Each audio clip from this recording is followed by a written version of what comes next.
राधे राधे। जय श्री कृष्णा। श्री राधा रानी की कृपा से हम भक्तों के पावन चरित्रों को श्रवण पान कर रहे थे। तो श्री जी की कृपा से हम अष्ट सखा के चरित्रों को श्रवण कर रहे थे। अष्ट छाप के कवियों को चरित्र को श्रवण कर रहे थे। उसमें हमने श्री सूरदास जी महाराज, श्री कुंभन दास जी, श्री परमानंद दास जी, श्री कृष्णदास जी, श्री गोविंद स्वामी जी, श्री शीत स्वामी जी, श्री नंददास जी महाराज के पावन चरित्र को श्रवण किया था। श्री जी की बड़ी कृपा से, उनके केवल कृपा से ही हम इतने सुंदर चरित्र को श्रवण किए। उनमें जो अष्ट कवि हुए, अष्ट आठवें कवि हुए हैं श्री चतुर्बुद्धदास जी, उनका हम चरित्र नहीं श्रवण किए थे। आज श्री जी की कृपा से हम श्री चतुर्बुद्धदास जी महाराज के पावन चरित्र को श्रवण करेंगे। श्री चतुर्बुद्धदास जी श्री कुंभन दास जी के ही पुत्र हैं। श्री चतुर्बुद्धदास जी के जन्म से पहले एक बड़ी सुंदर लीला आती है कि उनका जन्म किस प्रकार होता है। जैसे कि श्री कुंभन दास जी के पहले कोई भी संतान नहीं हो रही थी, हमने श्रवण किया था उनके चरित्र में। तो उनकी धर्मपत्नी को श्री वल्लभाचार्य जी ने ये वर दिया कि आपको जल्दी ही 7 संतान होगी। तब उनकी धर्मपत्नी उस वक्त बड़ी प्रसन्न हुई थी और होती भी है। श्री कुंभन दास जी को पहली जो 5 पुत्र हुए थे वो नास्तिक थे, यानी कि उतना प्रभु का वो भजन नहीं करते थे। तो श्री कुंभन दास जी उन पुत्रों से सुखी नहीं थे कि मुझे कौन सा पुत्र मिल गया। जो श्री कृष्ण का भजन ना करे, ठाकुर जी के भजन ना करे, वो पुत्र मुझे बिल्कुल प्रिय नहीं है। जैसे कि हमने सुना था कि उन्होंने कहा था कि केवल मेरे 1.5 पुत्र हैं, उन्होंने बताया था किसी को। तो वैसे ही उन्होंने कहा कि मुझे वे 5 पुत्र बिल्कुल। तो उन 5 के बाद एक पुत्र हुआ श्री कृष्णदास जी। वो भजन तो नहीं करते थे परंतु गौ पालन करते थे, तो वो थोड़े प्रिय थे श्री कुंभन दास जी को। लेकिन अब श्री कुंभन दास जी को लगता था कि मेरा वो पुत्र नहीं जो मुझे चाहिए, जो मेरे साथ सत्संग करे, जो मेरे साथ श्री ठाकुर जी की मीठी मीठी लीलाओं का वार्ता करे। ऐसी चाह थी श्री कुंभन दास जी की, जो कि पूरी नहीं हो रही थी। तो ऐसे ही दोपहर थी, श्री कुंभन दास जी बैठे हुए थे। उन्हें बड़ा दुख था कि ऐसा नहीं, और मुखड़ा उदास और नीचे किए थे। तभी श्री ठाकुर जी प्रकट हुए और कहे, अरे क्या हुआ कुंभना, तो इतना उदास मुख लेकर क्यों बैठा हुआ है, ऐसे मुंह क्यों किया हुआ है, ठाकुर जी ने पूछा।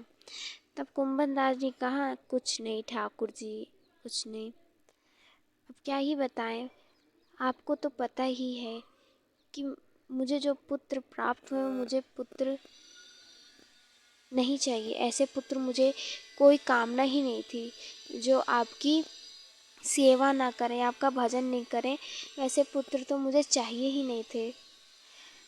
तब ठाकुर जी कहे, तू परेशान क्यों होता है, अब तुझे जो पुत्र होगा वो मेरा भजन करेगा।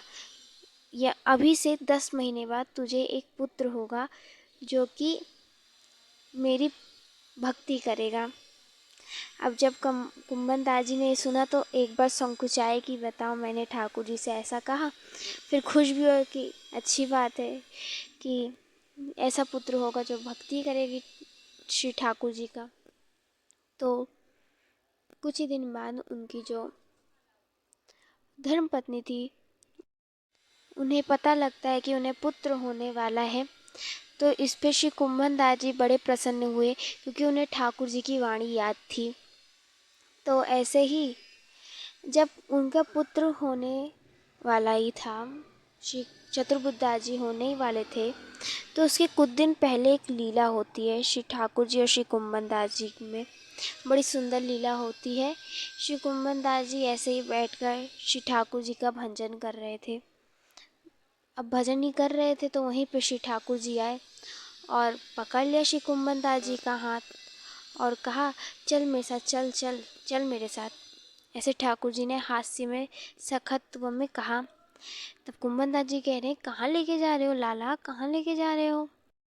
तो ठाकुर जी कहे कि ब्रज लीला को फिर से ला रहा हूँ। तब कुंभन दास जी समझ नहीं पाए, फिर कहे, चल चल वहाँ गोपी के घर चलते हैं और जाके उसके छीके पे से माखन उठाकर खाते हैं बढ़िया। ऐसा कहा।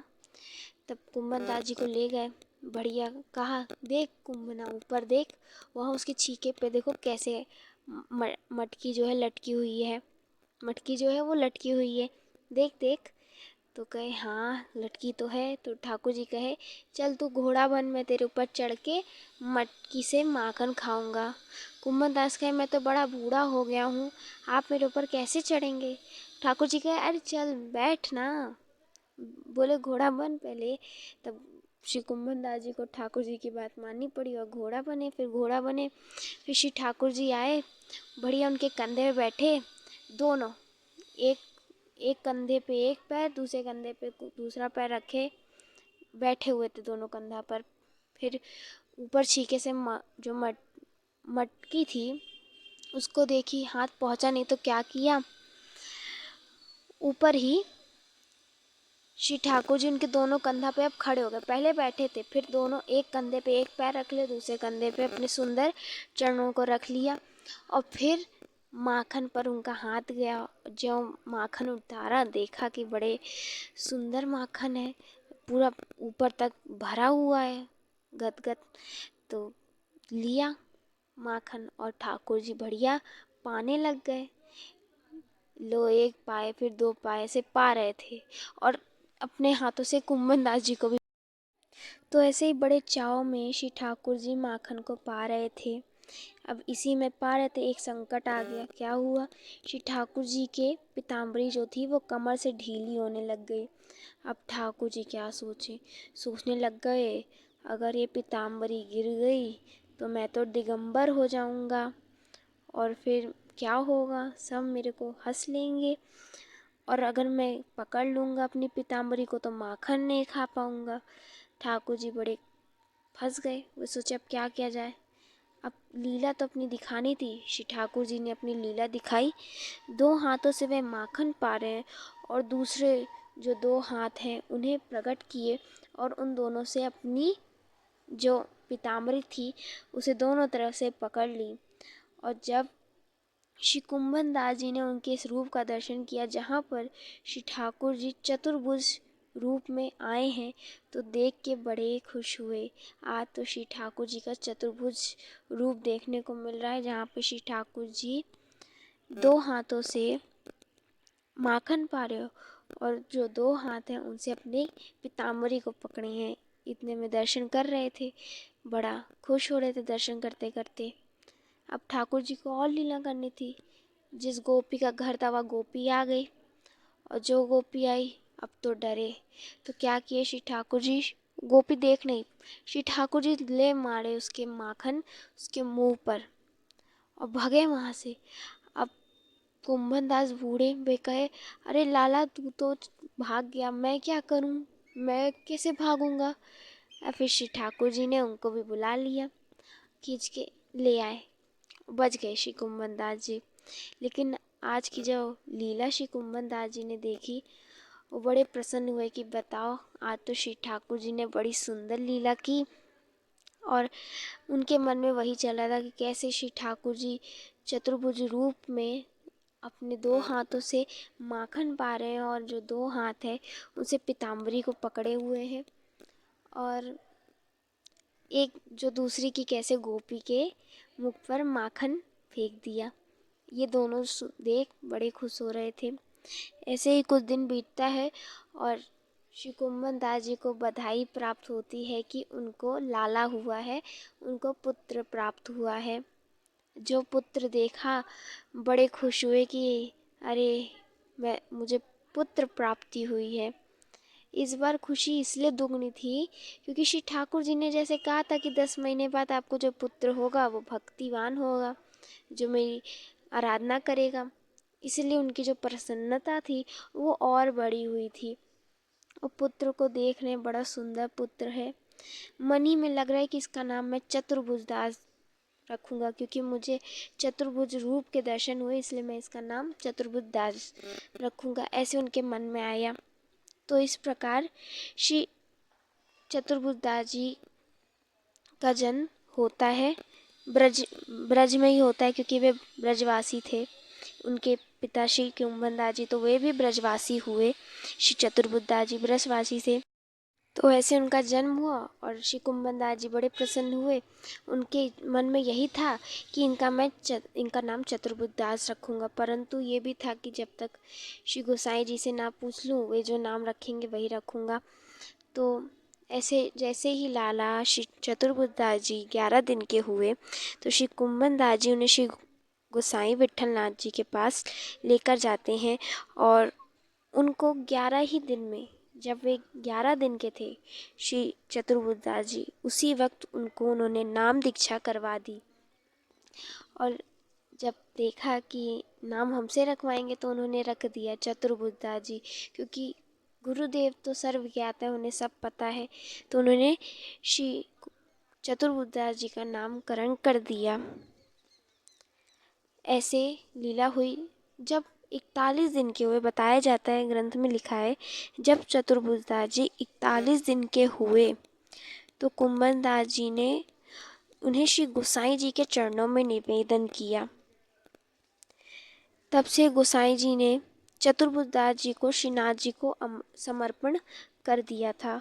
जिस दिन उन्हें समर्पित किया गया, उसी दिन श्री चतुर्भुज दास जी को श्रीनाथ जी ने यह कृपा की उन पर कि उस नवजात शिशु पर ऐसी कृपा हुई कि अगर कोई बालक, कोई आम व्यक्ति उनके पास आता, तो वो उसे मुग्ध बालक, जैसे आम बालक होते हैं वैसे समझते। परंतु जब उनके पिताश्री या फिर गोसाई जी आते, तो वे एक अलौकिक बालक हो जाते, यानी कि अलौकिक बातें बोलते, जो कोई साधारण बालक नहीं बोल सकता। तो ऐसा लिखा है, बताया जाता है कि जब कोई नहीं रहता श्री चतुर्भुज दास जी के पास, जैसे कि माता, भाईजन, कोई नहीं रहता, सिर्फ उनके पिताश्री रहते, तो वे और उनके पिताश्री साथ में बैठकर सत्संग करते थे। दिव्य दिव्य बातें करते थे, श्री ठाकुर जी की दिव्य सत्संग होता था। परंतु जैसे कभी माँ आ जाती, भाईजन आते, तो ऐसे मुग्ध बालक बनते जैसे कि अभी इनका जन्म हुआ, इन्हें कुछ भी नहीं पता है, ऐसे बन जाते। ये इनको अलौकिकता प्राप्त हुई थी श्री ठाकुर जी की कृपा से। ऐसे ही इन पर कृपा हुई।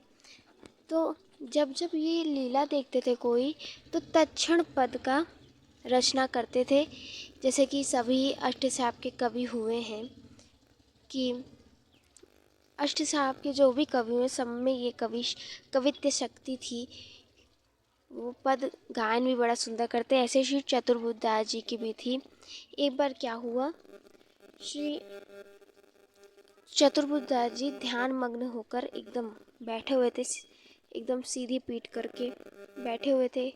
अब सब थे, कुंभन दास जी थे, उनकी माता श्री थी, सब थे। तो वहाँ तो श्री कुंभन दास जी नहीं पूछ सकते थे कि चतुर्भुज दास जी अब क्या कर रहे हैं, तो नहीं पूछ सकते थे। तो फिर जब सब चले गए, तब कुंभन दास जी ने प्रश्न किया, अरे लाला, तू ऐसे बैठकर क्या कर रहा, कौन से ध्यान में मग्न है? जब पूछा, तो श्री चतुर्भुज दास जी उत्तर देते हैं कि पद से उत्तर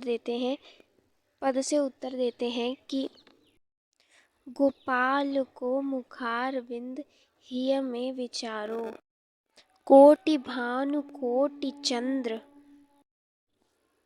तो ऐसे यही वाला पद उन्होंने श्री चतुर्भुज दास जी ने कुंभन दास जी को सुनाया। जब कुंभन दास जी ने श्री चतुर्भुज दास जी, जो कि इतने छोटे बालक हैं, उनके मुख से ऐसा श्रवण किया, तो उसी क्षण श्री कुंभन दास जी ने उन्हें दंडवत प्रणाम किया। अब जब चतुर्भुज दास जी ने देखा कि उनके ही पिताश्री उन्हें दंडवत प्रणाम कर रहे, तो क्षमा मांगने लग गए, हे पिताश्री, मुझसे क्या गलती हुई जो आप ऐसा कर रहे हैं, ऐसा कहने लग गए। तो कहे, नहीं नहीं, ऐसा नहीं है, तुम मेरे गुरु भाई तो हो, तुम विट्ठल गोसाई जी से तो दीक्षित हो तो तुम तो मेरे गुरु भाई हुए।